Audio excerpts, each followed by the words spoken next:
मोदी सरकार ने अपनी नीतियों के दम पर देश की अर्थव्यवस्था को बेहतर बनाए रखने के पूरे प्रयास किए और अब उसका असर भी इकोनॉमी में दिखना शुरू हो गया। मोदी सरकार की नीतियों का ही असर है कि भारत के खजाने में एक बार फिर से रिकॉर्ड तोड़ उछाल देखने को मिली। दरअसल एक तरफ पाकिस्तान जैसे देश का हाल खराब है, वहीं भारत के विदेशी मुद्रा भंडार में इजाफा हुआ।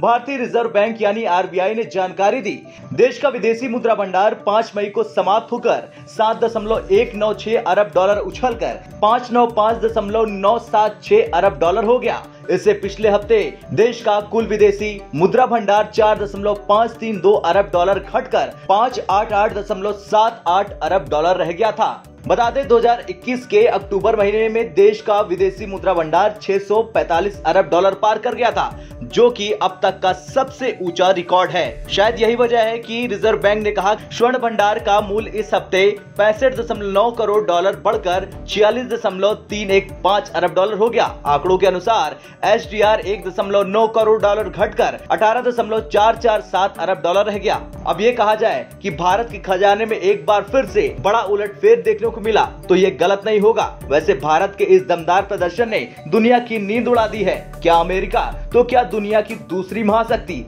सबकी नींद उड़ गई। मोदी सरकार ने अपनी नीतियों के दम पर देश को उस तरक्की पर पहुंचा दिया जिसकी कल्पना कोई नहीं कर सकता है। भारत के लिए ये गर्व की बात है, क्योंकि भारत के इतिहास में अब लगातार इतने आंकड़े देखने को मिल रहे हैं जितना आंकड़ा आज देखने को फिर से मिला। ये आंकड़ा दुश्मनों की नींद उड़ाने के लिए काफी है। चलिए अब बताते हैं इसके पीछे की वजह। दरअसल इसके पीछे की वजह है भारत के अंदर रिकॉर्ड एफडीआई का आना। 2020-21 के अंदर भले ही देश के अंदर लॉकडाउन लगा था, लेकिन उसके बाद भी भारत ने सबसे ज्यादा इन्वेस्टमेंट यानी highest ever for direct investment आया और यही वजह है कि भारत का खजाना लगातार बढ़ता जा रहा। इतना ही नहीं, भारत की कंपनियों ने अकेले इतना दम दिखाया जिसने काफी ज्यादा विदेशी कंपनियों को अट्रैक्ट किया और देश के अंदर हजारों कंपनियां हैं, उन सभी कंपनियों ने विदेशी निवेश भर भर कर इकट्ठा कर लिया। अब जो आंकड़े सामने आ रहे हैं उससे साफ है कि भारत ने इकोनॉमी के मामले में बहुत अच्छा प्रदर्शन किया है।